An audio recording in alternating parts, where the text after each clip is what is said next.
আসসালামু আলাইকুম। আপনারা এখন দেখবেন বিভিন্ন কম্পিটিটিভ ও একাডেমিক পরীক্ষায় কমন উপযোগী কিছু প্রশ্নের উত্তর, যেগুলো আপনাকে পরীক্ষায় ভালো করতে সহযোগিতা করবে। আমি এই প্রশ্নের উত্তরগুলি কাব্যিক ধারায় দেওয়ার চেষ্টা করেছি, যা পড়ায় মনোযোগ দিতে ও মনে রাখতে আপনাকে সহযোগিতা করবে। পাশাপাশি গুরুত্বপূর্ণ পয়েন্টগুলো মনে রাখার কৌশল দিয়ে রেখেছি। আমার ভুল ত্রুটি ধরিয়ে দেওয়ার জন্য আমার ফোন নাম্বারটি ভিডিওর শেষে দেওয়া হলো। প্রশ্ন ৩, ১৯৭২ সালের সংবিধানের প্রধান প্রধান বৈশিষ্ট্যসমূহ আলোচনা কর। একই প্রশ্নের রূপান্তর। প্রশ্ন ৩, এর সব বিকল্প। ভূমিকা: স্বাধীনতার রক্তরঞ্জিত সূর্য যখন উদিত হলো বঙ্গমাটিতে, বাঙালির শতাব্দীর স্বপ্ন ধরা দিল নবরূপে স্বাধীনতার পটভূমিতে। ১৯৭১ সালের ১৬ই ডিসেম্বর বিজয়ের পতাকা ওড়ে বাংলার আকাশে।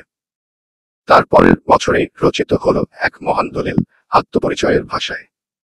এ দলিল, ১৯৭২ সালের সংবিধান, শুধু একটি আইনগ্রন্থ নয়।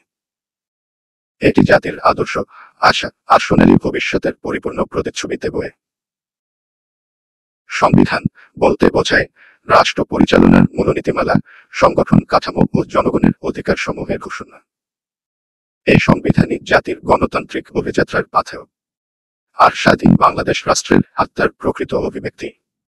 ১৯৭২ সালের সংবিধানের প্রধান বৈশিষ্ট্যসমূহ: ১. এটা গণতান্ত্রিক শাসন ব্যবস্থার ভিত্তি করে দেয়। এটা ১৯৭২ সালের সংবিধানের মূল লক্ষ্য ছিল জনগণের শাসন প্রতিষ্ঠা। গণতন্ত্রের মূলমন্ত্র জনগণের দ্বারা, জনগণের জন্য, জনগণের সরকার এ ধারায় প্রকাশ পায়। ২. এটা সার্বভৌমত্বের নিশ্চয়তা প্রদান করে। বাংলাদেশ রাষ্ট্রের চূড়ান্ত ক্ষমতা জনগণের হাতে। এটি সংবিধানের প্রস্তাবনায় অত্যন্ত গর্বভরে বলা হয়েছে। ৩. এটা ৪টি মূলনীতি নির্ধারণ করে। ১. জাতীয়তাবাদ। ২. সমাজতন্ত্র। ৩. গণতন্ত্র। ৪. ধর্মনিরপেক্ষতা। এই ৪ নীতির ওপরই গঠিত হয় বাংলাদেশ রাষ্ট্রের নৈতিক কাঠামো। ৪. এটা মৌলিক অধিকার সংরক্ষণ করে। সংবিধানের দ্বিতীয় ভাগে মানুষের স্বাভাবিক অধিকারসমূহ, যেমন বাকস্বাধীনতা, ধর্মচর্চা, সমতা ঘোষিত হয়। এগুলোই একটি মানবিক রাষ্ট্রের ভিত। ৫. এটা সংসদীয় শাসন ব্যবস্থার ভিত্তি স্থাপন করে। একক কক্ষ বিশিষ্ট জাতীয় সংসদ, যেখানে সংসদ সদস্যগণ জনগণের ভোটে নির্বাচিত হন। এই ব্যবস্থায় রাষ্ট্রপতির ক্ষমতা সীমিত এবং প্রধানমন্ত্রীর কর্তৃত্ব সর্বাধিক। ৬.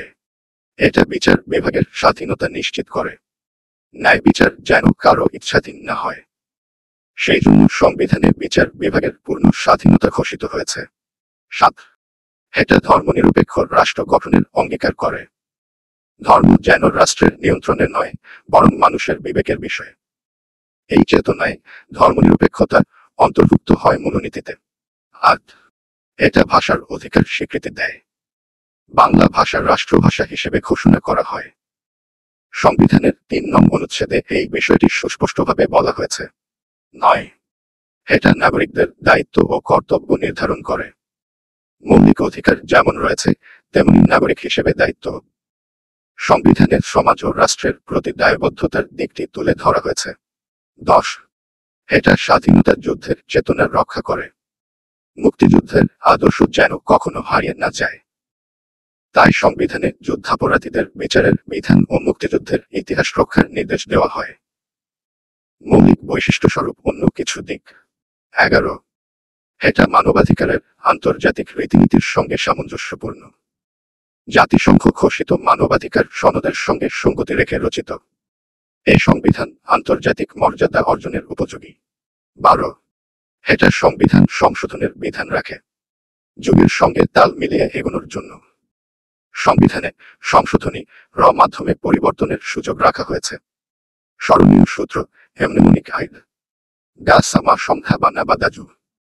গণতন্ত্র, সার্বভৌমত্ব, মৌলিক অধিকার, সংসদীয় শাসন, ধর্মনিরপেক্ষতা।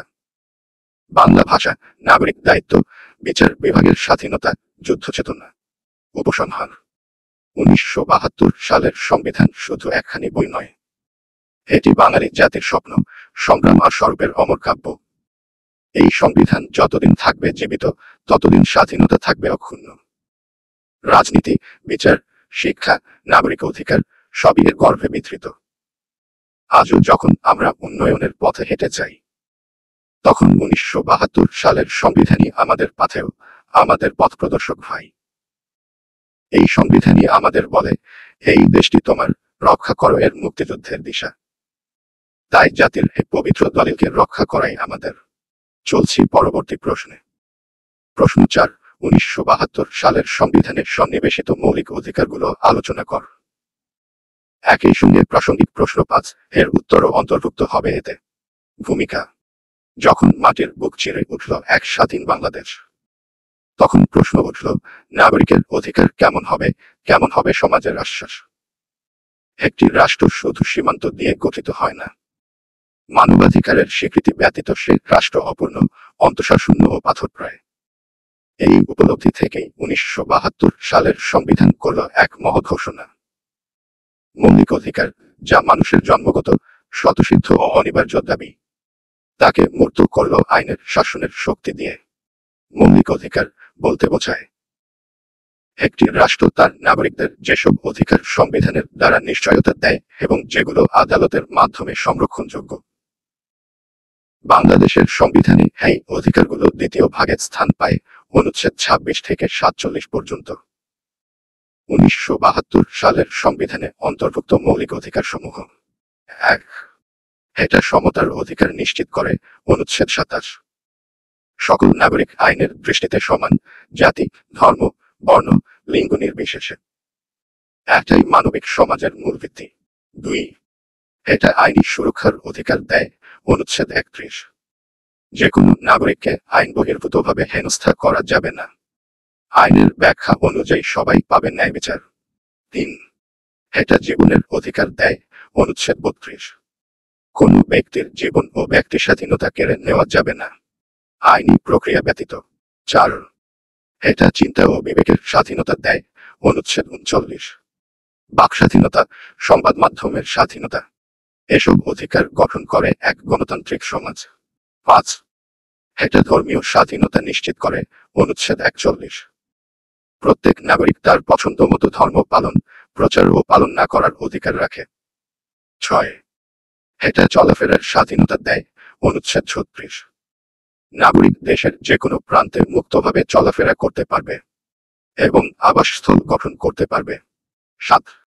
এটা পেশা ও পণ্য বেছে নেওয়ার অধিকার দেয়, অনুচ্ছেদ 40। ব্যক্তি তার পছন্দ অনুযায়ী যে কোনো আইনসিদ্ধ কাজ করতে পারেন, পণ্য বা পেশা বেছে নিতে পারেন। 8. এটা সমবায় গঠন ও সংগঠনের অধিকার দেয়, অনুচ্ছেদ 38। মানুষ শান্তিপূর্ণভাবে সংগঠন গঠন ও যোগদানের অধিকার রাখে। 9. এটা শিক্ষা লাভের অধিকার নিশ্চিত করে, অনুচ্ছেদ 17। রাষ্ট্র বিনামূল্যে প্রাথমিক শিক্ষা নিশ্চিত করবে। এটাই একটি জ্ঞানভিত্তিক জাতি গঠনের প্রথম পদক্ষেপ। 10. এটা সামাজিক নিরাপত্তা অধিকার দেয়, অনুচ্ছেদ 15। রাষ্ট্র অন্ন, বস্ত্র, বাসস্থান, শিক্ষা ও চিকিৎসার মৌলিক চাহিদা পূরণের অঙ্গীকার করে। আরও কিছু উল্লেখযোগ্য অধিকার: 11. এটা মানবিক মর্যাদার স্বীকৃতি দেয়, অনুচ্ছেদ 11। রাষ্ট্র নাগরিকদের মর্যাদা ও সম্মান রক্ষায় প্রতিশ্রুতিবদ্ধ। 12. এটা নিপীড়ন থেকে রক্ষা দেয়, অনুচ্ছেদ 35। নাগরিককে শারীরিক বা মানসিকভাবে নির্যাতন করা যাবে না। টর্চার ও ডিটেনশন নিষিদ্ধ। 13. এটা ন্যায় বিচার পেতে সাহায্য করে, অনুচ্ছেদ 44। সংবিধানে দেওয়া যে কোনো অধিকার লঙ্ঘিত হলে উচ্চ আদালতে রিট করা যাবে এই অনুচ্ছেদের ভিত্তিতে। সংরক্ষণের দিক: এটা আদালতের মাধ্যমে বাস্তবায়নযোগ্য। মৌলিক অধিকারের লঙ্ঘন ঘটলে উচ্চ আদালতে রিট দায়েরের সুযোগ রয়েছে। হাইকোর্ট ডিভিশন এর এখতিয়ার রয়েছে। সংবিধানের 102 অনুচ্ছেদ অনুযায়ী মৌলিক অধিকার বাস্তবায়নের নির্দেশনা দিতে স্মরণীয় সূত্র এমনেমনিক আইন। সমাজী বা চিন্তা চলবে সংসিনী। সমতা, জীবন, বাকস্বাধীনতা, চিন্তা, ধর্ম, চলাফেরা, পেশা, সংগঠন, শিক্ষা, নিরাপত্তা। উপসংহার: একটি রাষ্ট্র তখনই মানবিক হয় যখন সে তার নাগরিকদের মৌলিক অধিকার স্বীকার করে, সম্মান দেয় ও সংরক্ষণ করে। বাংলাদেশের সংবিধানে এই অধিকারসমূহের অন্তর্ভুক্তি ছিল। একটি বিপ্লবের ন্যায় কাজ, যেমনটা ছিল স্বাধীনতা সংগ্রাম। এই অধিকারগুলো শুধু কাগজে কলমে নয়, ব্যবহারে আনতে হবে, রক্ষা করতে হবে সময়ের স্রোতে। কারণ অধিকার বাঁচে তখনই যখন তা সচেতন নাগরিক ও সদিচ্ছা সম্পন্ন রাষ্ট্রের হাতে থাকে। আমরা যেন ভুলে না যাই, স্বাধীনতা এসেছিল একটা চূড়ান্ত লক্ষ্য নিয়ে, আর সেই লক্ষ্যকে পূর্ণ করে তোলার পথেই মৌলিক অধিকার সমূহই। 01314530499 হোয়াটসঅ্যাপ।